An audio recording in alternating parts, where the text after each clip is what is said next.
విషయానికి రాగలగడం చాలా గొప్ప విషయం అన్నారు మెక్లియోడ్ జి ప్రెస్టన్.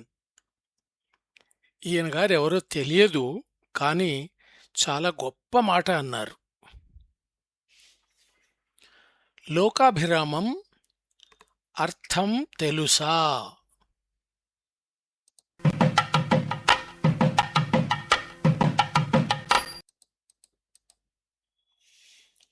ఒక అనర్థం జరుగుతుంది, దేశం మొత్తం ఒక్కటి అవుతుంది. ఆ భావన కొంతకాలం నిలుస్తుంది. ముందే ఎన్నికల కాలం. పులిమీద పుట్రలాగా పుల్వామా అనర్థం ముంచుకు వచ్చింది. అది నిజంగా అనర్థం. యుద్ధాలు, సేనలు అంటే ఒకరి మీద ఒకరు పడి కొట్టుకు చావడానికే కదా. యుద్ధం అన్న పద్ధతిని మొదలుపెట్టిన వారు ఎవరో తెలియదు. అంతకన్నా అర్థం లేని పద్ధతి మరొకటి లేదు.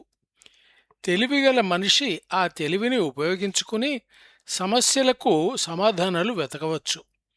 అంతేకాని పాశవికంగా, రాక్షసంగా ఎదురుపడి చంపుకుని అందులో బలబలాలు తేల్చుకుంటామంటే అంతకన్నా అమానుషం మరొకటి లేదు. అయినా చరిత్ర అంటేనే యుద్ధాల వరుస. ప్రస్తుతం యుద్ధం జరగడం లేదు, కానీ ఇరు దేశాల మధ్యన పొంతన లేదన్న సంగతి కూడా మరవడానికి లేదు. హ్యాపీమోన్ జేకబ్ అనే జేఎన్యు ప్రొఫెసర్ ఒక ఆయన ఆ మధ్యన ఒక పుస్తకాన్ని వెలువరించాడు. దాని పేరు లైన్ ఆఫ్ కంట్రోల్. జేకబ్ అసలే మంచి పేరు లేని ఆ విశ్వవిద్యాలయంలో రాజకీయాలు బోధిస్తూ ఉంటాడు. మౌలికాంశాలను బోధిస్తూ ఉంటే చిక్కులేదు. ఈ పెద్ద మనిషి భారత పాకిస్తాన్ సంబంధాల మీద నిపుణుడు. ఈ విషయం గురించి రెండు దేశాలలోనూ చర్చలు, సమావేశాలు జరుగుతుంటాయి అంటే మనలాంటి వాళ్లకు కొంచెం విచిత్రంగానే తోస్తుంది. సైన్యం దారి సైన్యం చూస్తుంటే విద్యావంతులు, పరిశోధకులు మరో పక్కన మాటలు, మంతనాలు సాగిస్తున్నారు అన్నమాట. తన రంగం గురించి బాగా తెలుసుకోవాలి గనక ఈ ప్రొఫెసర్ గారు భారతదేశంలోని సైనిక అధికారులను చాలామందిని కలిసి విషయ సేకరణ చేస్తుంటాడు. పదవిలో ఉన్నవారు అంత సులభంగా మాట్లాడరని, రిటైర్ అయిన వారు సులభంగానే ఎన్నో విషయాలు చెబుతారని ఈ పరిశోధకుడు తన పుస్తకంలో వెల్లడిస్తాడు. నేను ఆ పుస్తకాన్ని కొన్నాను. 2-3 పత్రికలలో సమీక్ష చదివిన తర్వాత ఆ పుస్తకం చదవాలి అనిపించింది కనుక కొన్నాను, చదివాను కూడా. పరిశోధకుడు దేశంలో సైన్యాధికారులను మెప్పించి ఒప్పించి లైన్ ఆఫ్ కంట్రోల్ వెంట కొంతకాలం గడిపి అక్కడి పరిస్థితులను ఆకళింపు చేసుకున్నాడు. ఈలోగా అటువైపు వారిని కూడా రకరకాలుగా బుజ్జగించి పాకిస్తాన్ వెళ్లడానికి పర్మిషన్ తెచ్చుకున్నాడు. అంతేకాదు, సరిహద్దు వెంట అధికారంలో ఉన్న అత్యున్నత స్థాయి వారితో కలిసి మంతనాలు చేయడానికి కూడా కావలసిన అనుమతులను సంపాదించాడు. మన దేశంలో లాగే అటు పాకిస్తాన్లో కూడా ప్రజలకు పక్క దేశం ప్రజల మీద నిజంగా ఏవగింపు లాంటివి లేవు. అయితే రాజకీయంగా అవసరం గనుక మీడియా వారు అంతకన్నా చేయగలిగింది లేదు గనుక రకరకాల మార్గాల ద్వారా అవతలి దేశం మీద అందరికీ గుండెల నిండా అసహ్యం కలిగే పరిస్థితులను కావాలని తయారు చేస్తున్నారంటే ఆశ్చర్యం కాదు. రుజువు కోసం ఈ మధ్యన వస్తున్న కొన్ని సీరియళ్లను, అంటే ఓటీటీలో వస్తున్న టీవీ సీరియళ్లను చూడవచ్చు. ప్రజలకు మధ్యన వైరుధ్యం ఉండవలసిన అవసరం లేదు. నేను ఈ రకం మాటలు చెబితే నన్ను కూడా దేశభక్తి లేనివాడు అని తన్ని తగలేస్తారు. ఇక్కడ దేశభక్తి గురించిన ప్రసక్తి లేనేలేదు. అవతలి దేశంలో ఉంటున్న వాళ్ళు కూడా మనుషులే, కానీ దేశాన్ని నడిపిస్తున్న వారు మాత్రం బహుశా మనుషులు కారు. ఇది రెండు వైపులా సత్యమే. వీళ్లకు తగినట్టే మిలిటరీ ఉంటుంది. నిష్కారణంగా లైన్ ఆఫ్ కంట్రోల్ వెంట ఇరువైపుల నుంచి కాల్పులు జరుగుతుంటాయని, అమాయకుల ప్రాణాలను బలికొంటారని అర్థం కానివ్వరు. హ్యాపీమోన్ జేకబ్ పుస్తకం మొత్తం చదివితే విషయం అర్థమవుతుంది. నిజానికి ఈ వ్యాసంలో నేను చెప్పదలుచుకున్నది పాకిస్తాన్, భారతదేశాల మధ్యన ఉన్న సంబంధాలను గురించి కానే కాదు. అందుకే విషయానికి రావడం కష్టం అన్న ఒక మంచి మాటను ముందే ఉటంకించాను. దేశంలో అందరికీ ఈ మధ్యన కొంచెం మరుపుపాలైన దేశభక్తి ఒక్కసారిగా ఉప్పొంగింది. 15 ఆగస్టు, 26 జనవరి వచ్చాయంటే పాటలు పాడుతూ వీధుల వెంట ఊరేగింపులు చేసిన చిన్నతనపు అనుభవాలు నాకు గుర్తుకు వస్తాయి. తలుచుకుంటే ఒళ్ళు గగురు పొడుస్తుంది. తరువాత జరిగిన చైనా, పాకిస్తాన్ యుద్ధాల సందర్భంగా దేశవ్యాప్తంగా ప్రదర్శితమైన దేశభక్తి ఒకసారి కళ్ల ముందు మెదులుతుంది. అప్పటికి నేను అవగాహన లేని కుర్రవాడిని.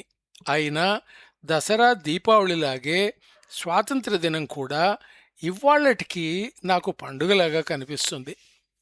దసరా, దీపావళి గురించి తెలియని నేటి యువతరానికి ఇక దేశభక్తి గురించి ఎవరు చెప్పాలి? మొత్తానికి అందరికీ ఈ గడ్డు సమయంలో సైనికుల పట్ల తమకు గల భావాలను వ్యక్తం చేయవలసిన అవసరం ఉందని అర్థమైంది. మా వీధి చివరన కూడలిలో బహుశా ఆటో వాళ్ళు మరికొంతమంది కలిసి ఒక జెండా ఎగురవేసి అక్కడ దేశభక్తి పాటలు వినిపించారు. కానీ సందర్భానికి తగినట్టు కాకుండా వాళ్ళంతా హాయిగా జోకులు వేసుకుని నవ్వుకుంటున్నారు. అసలు విషయం చెప్పడానికి వాళ్లకు తగిన నాయకత్వం లేదు. నాలాంటి వాడు ఎవడైనా ముందుకు వెళ్ళి చెబుతానంటే బహుశా వాళ్ళు వినే లక్షణం కనిపించదు. వాళ్లను వదిలిపెట్టవలసిందే. ఒక సాయంత్రం మా కాలనీలోని ఆడవాళ్లు కొంతమంది చేరి కొవ్వొత్తులు వెలిగించి వీధుల వెంట నినాదాలు చేస్తూ తిరిగారు. నేను వాడిన ఆడవాళ్లు అనే మాట నాకే బాగుండలేదు. స్త్రీ జనం అనడం కన్నా ఇదే కొంత మేలు అనుకున్నాను. వీళ్ల భావన చాలా బాగుంది. కానీ వీరిలో కూడా సందర్భానికి అవసరమైన సమాచార దృష్టి మాత్రం లేదు. మరేమీ తోచలేదు కనుక అదే పనిగా భారత్ మాతాకి జై అంటూ ఉన్నారు వాళ్ళు. అప్పుడప్పుడు ఎవరో కలుగజేసుకుని వి వాంట్ జస్టిస్ అని కూడా నినాదాన్ని ఇస్తున్నారు. వాళ్లకు ఏం న్యాయం కావాలి అన్నది వాళ్లకే తెలియదు. మృతవీరులకు నివాళులు అర్పిస్తున్నారు కనుక వారి గురించి నినాదాలు ఉండాలి. చిత్రంగా మన దగ్గర ఏ నినాదం కావలసి వచ్చినా అది మరొక భాషలో ఉండాలి. కార్మికుల ఐక్యత వర్ధిల్లాలి అనడానికి మజ్దూర్ యూనియన్ జిందాబాద్ అంటారు. ముర్దాబాద్ అనే మాట మరొక చోట వాడుకుంటారు. లేదంటే ఇంగ్లీష్లో నినాదాలు చేస్తారు. మన భాష మీద మనకు పట్టు లేదు కనుకనే పెద్ద పెద్ద మాటలు సంస్కృతం నుంచి అరువు తెచ్చుకుని వాడుకునే పద్ధతి చాలా కాలంగా కొనసాగుతున్నది.